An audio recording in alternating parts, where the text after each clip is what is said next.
시카고 팡세. 인간은 외로운 존재라. 그래서 외로운 늑대라는 닉네임도 있게 됩니다. 후배 목사들에게 혹은 제가 목회했던 가나안교회 후임자에게 항상 하는 말입니다. 목사는 외로운 존재다. 왜냐하면 누구도 내 안에 5m 안으로 들어오면 안 되고 누구든지 5m 밖으로 쳐내도 안 된다. 항상 거기에 그러니까 누구라도 친할 수도 없고 또 누가도 멀리 할 수도 없는 것이다. 그럽니다. 더구나 미국이라는 한국인들 거의가 이방인들 아니겠습니까? 그런 외로움을 겪고 사는 겁니다. 거기에다가 더구나 같은 은퇴 목사의 경우를 생각해 보십시오. 은퇴한 시니어들에 함부로 끼일 수도 없습니다. 그렇다고 딱히 자기가 좋아하는 일들에 꽂힐 수도 없습니다. 그래도 다행히 저에게는 할 일이 들어있어서 은퇴 후에도 바쁜 시간을 보냅니다만 외로울 여가가 없습니다. 하지만 외로움이란 때때로 군중 속에서도 느낄 수 있는 것 아니겠습니까? 인간은 홀로 사는 인간입니다. 마치 누구도 내 죽음을 대신할 수 없는 홀로만의 삶입니다.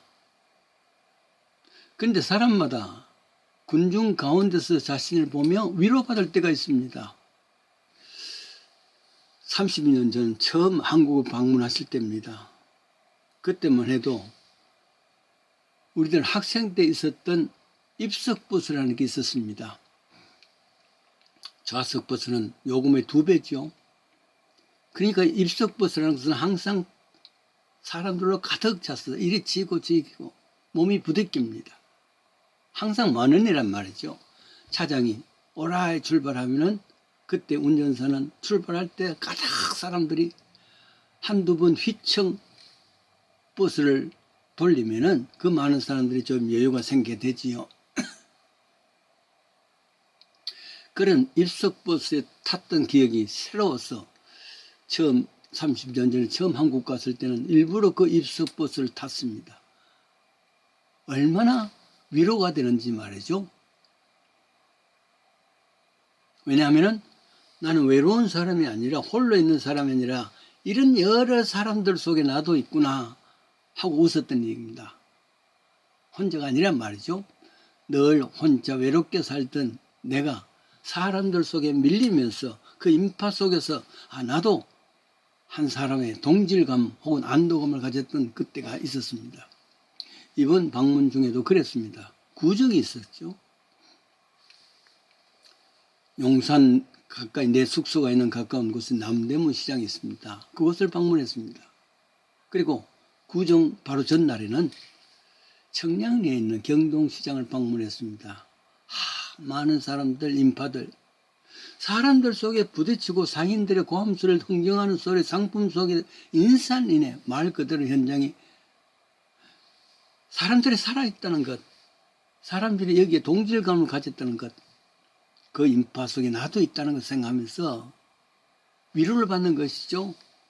그래서 소설가 김홍순이 인간시장이라는 최초의 밀리언셀러가 된 소설이 생각나는 겁니다. 사람 냄새를 맡는 것이죠. 사람 냄새 맡기로는 재래시장 이상이 없습니다. 남대문 시장은 주일 오후에 갔습니다. 많은 점포들이 문을 닫고 있어서 아무래도 팬데믹 문제 아닌가 생각을 하면서도 이곳에는 예수 믿는 사람이 많구나. 주일 오후이다 보니까 주일이니까 가게를 다 문을 닫고 성수질 하는구나. 그런 생각을 해봅니다. 그렇다 하더라도 수많은 상인들 북적이면서 주로 생필품들을 팔고 있었습니다. 여기서 장갑 몇 켤레, 목욕탕설 떼수건 몇 개를 구입했습니다. 미국 가면은 가까운 사람과 나눌 쓰려고 구매했습니다. 왁적지근한 소리들, 전혀 거부 반응이 없고 내 귀에는 구수한 사람들의 냄새 소리가 났단 말이죠. 강단에서 외치는 목회자들의 가식과 외식 소리보다는 훨씬 믿음이 가는 정감이 가는 소리들이었습니다. 어릴 적 대구에 있는 칠성시장에 늘 갔는데 그 느낌이 난단 말이죠. 한편 경동시장은 구정 전날 갔습니다. 와, 이렇게 많은 사람이 몰린 것은 정말 놀랄 일입니다. 주로 먹거리입니다. 아마도 내일 설날 제사상 준비를 해서 모였겠죠. 그렇지만은 본래 경동시장에는 멀리서도 먹거리 구입하기 위해서 모이는 장소랍니다. 인산인의 말 그대로 사람들로 산을 이루고 바다를 이루는 곳입니다. 근데 이상하게도 그 속에서 내가 있다는 게 행복감이란 말이죠. 서울살이 할 때 이문동에 있었습니다. 그래서 한 번씩 이곳에 들른 일이 있지만은 8년 전에 한국 방문 때 무슨 씨앗을 구매하기 위해서 여기 들른 기억도 있습니다. 그때 점심시간이 되어서 시장 변두리에 있는 국수집에서 간단히 점심을 대신한 일이 있습니다. 그때 생각에는 점심때인데도 별로 붐비지 않냐고, 그렇다고 너무 한산하지도 않구나, 그런 생각을 했습니다만 이번에 다시 갔습니다. 근데 얼마나 달라졌는지 말이죠. 처음으로 다시 가서 이름을 확인하니까 가게 이름이 안동국시입니다. 근데 그 국시 먹기 위해서 30분을 줄 서서 기다린 것 아니겠습니까? 주위의 가게들은 별로 사람들이 안 많은데 대체적으로 이곳에 이렇게 사람이 몰렸단 말이죠. 같이 간 안내한 처남의 이야기가 이렇습니다. 어느 날 가수 이성철이라는 사람이 이곳에 와서 국수하는 국시를 먹고는 자신의 SNS에 참 맛있더라 칼럼을 썼답니다. 그것이 계기에 대해서 번창에 되었단 말이죠. 제가 식당에 줄을 서서 30분씩 기다리던 것은 이거 처음이란 말이에요. 수육과 배추전 그리고 앙돈 국시를 먹고 왔습니다. 8년 전에 별다른 느낌이 없는, 비슷했는데도 불구하고 오래 있을 수도 없었습니다. 다 먹었으면 종업원들이 눈치를 보여주고 있으면 빨리 나가라는 그런 뜻입니다.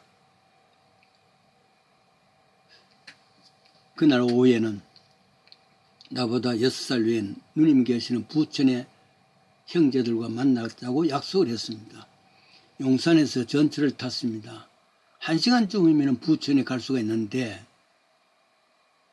시카고 시골 사람이라 상황선을 타야 되는데 하행선을 탄 것 아니겠습니까? 결국 하행선을 가다 보니까 인천 쪽이 아니고 부천이 아니라 수원까지 간 것입니다. 동생들의 안내에 따라서, 전화로 연락하는 안내에 따라서 수원에서 수인선이라는 것이 인천까지 가는, 그러니까 부천보다는 거꾸로 가는 겁니다. 1시간 거리를 3시간 넘게 허비하는 것 아니겠습니까? 다행히 그래도 시간이 걸려도 제대로 찾아갔습니다. 별로 허비했다 생각이 아니 됩니다. 왜냐하면 전철 안에서 수많은 사람들 오고 내려오는 것, 삶의 현장을 보는 것 아니겠습니까? 저들 다 인생에 무거운 짐을 주고서 자신과 가족들을 지키기 위해서 이렇게 열심을 하는 것에 대해서 측은한 마음으로 보는 것입니다. 지루한 줄 모르고 결국은 약속 장소에 갔고 돌아왔습니다. 안동국시에서 돌고 돌아 밥을 먹고 나왔듯이 저 부천으로 간다는 것이 돌고 돌아서 인천까지 갔다가 다시 내려오는 그 이야기를 생각하면서 인간은 돌고 도는 것이다. 맹자 어머니가 아들을 위해서 이사를 3번 했다 그러지 않습니까? 어떤 면에서는 아들의 교육을 위해서 일부러 그곳에 이사했는지 모릅니다.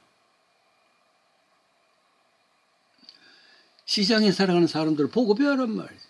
잠시 있으면 코 베어가는 그 세상에서 지혜롭게 살아라, 그 말 아니겠습니까? 시장에서 다들 잘 살려고 노력하고 있을 줄 압니다. 쇼펜하우의 말입니다.